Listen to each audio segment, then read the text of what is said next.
Normalmente os currículos que os profissionais divulgam, eles sempre começam, e deve ser assim no currículo mesmo, pela última coisa que a pessoa fez, ou pela mais importante que ela fez. Isso tanto no trabalho quanto no lado acadêmico, né, onde estudou, que se formou. Eu tenho na minha cabeça que o mais importante é o começo. Quer dizer, para mim, o currículo devia ser o contrário do que é. Onde é que você aprendeu tudo isso? Ah, eu fiz um MBA em Harvard. Bom, o que de novo você aprendeu nesse MBA? O que você não sabia realmente? Então, aí eu volto para o começo. Embora eu tenha começado na SICA, né, aos 16 anos de idade, né, que legalmente é quando a gente podia começar, tinha o salário de menor na época, era meio salário mínimo, né? Mas era um dinheirinho, era um dinheirinho. Nos 4 anos anteriores, eu trabalhei. Dos 12 aos 16, eu trabalhei. Eu tive vários empregos em Jundiaí, pequenos empregos, e exatamente o que você acabou de dizer. São empresas que têm 2, 3, 4, 5 funcionários, não mais que isso. Nessas empresas, eu aprendi, por exemplo, que é chefe.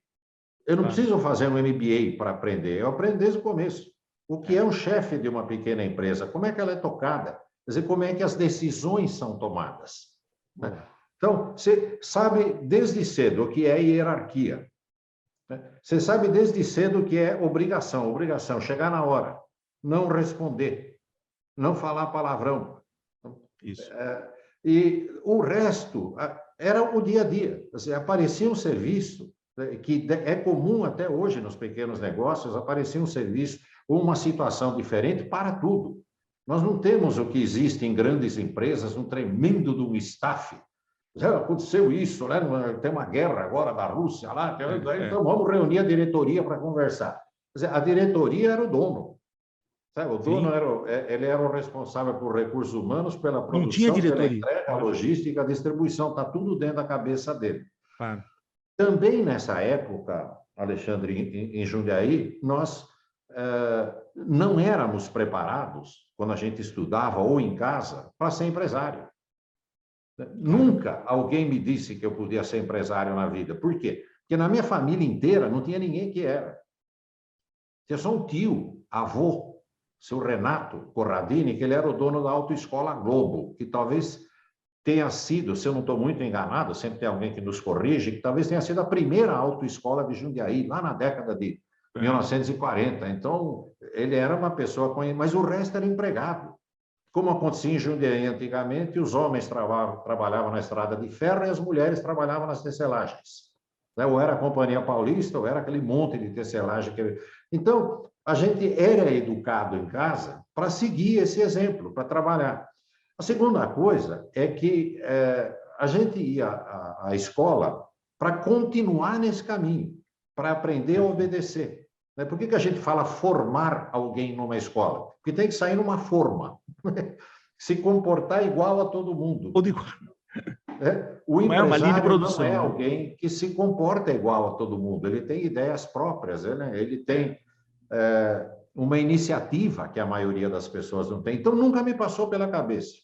Aí, para concluir, quando eu fiz a faculdade no Anchieta, administração de empresas, eu não tive nenhuma aula sobre empreendedorismo, não estava na grade de matérias, nenhuma.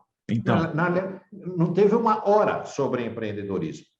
Então, tem uma aula lá, contabilidade nas grandes empresas, marketing nas grandes empresas. Te preparando para a grande empresa, lógico. Claro, eu falei, preciso sair daqui para uma grande empresa.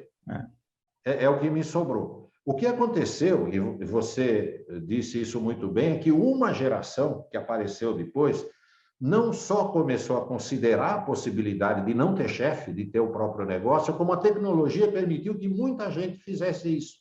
Sim. Hoje, o influencer é um empresário. É um empresário, claro. É isso. Então, existem... o motorista de youtuber é um empresário. É isso aí. O pessoal que posta vídeo no YouTube... que é monetizado, né? Ganha dinheiro com isso, é tudo empresário. É empresário, lógico. Sim. Então, nós estamos num ponto agora que você pergunta para um jovem aí de 13, 14, 15 anos, o que ele quer ser, eu acho que a quinta opção dele é eu quero trabalhar numa empresa. Isso. É uma tendência, né? Essa é a tendência de empreender. Agora, você falou uma coisa bem interessante, que é as empresas, antes até de você entrar na SICA, esses 4 anos aí que você trabalhou em pequenas empresas, o bacana é que eu queria até te questionar. Eu acho que a gente aprende muito mais com o que eu não devo fazer do que com as coisas bacanas que você aprendeu nesse tempo, né? Aquilo que você fala assim, jamais farei isso. Eu acho que isso a gente aprende mais com isso, não é verdade? Eu acho que sim. Eu acho que um fator muito importante, Alexandre, era entender o humor do dono. Isso. Sabe, hoje em empresas a gente fala que existe um planejamento, existe uma reunião, existem regras de comportamento e uma série de coisas, como é que você trata o empregado, que hoje é muito diferente do que se tratava até 20 anos, então não estamos falando do século XVIII, nós estamos falando do século XX, né? Eu lembro que na SICA o supervisor me dava umas bolachadas na nuca, né? E eu nunca achei que isso era agressão, desrespeito, nada, não achava nada, porque todo mundo tomava uns tapinhas na nuca de vez em quando. Depois eu fiquei sabendo que isso agora chama assédio moral, né? Mas na época não chamava, não, né?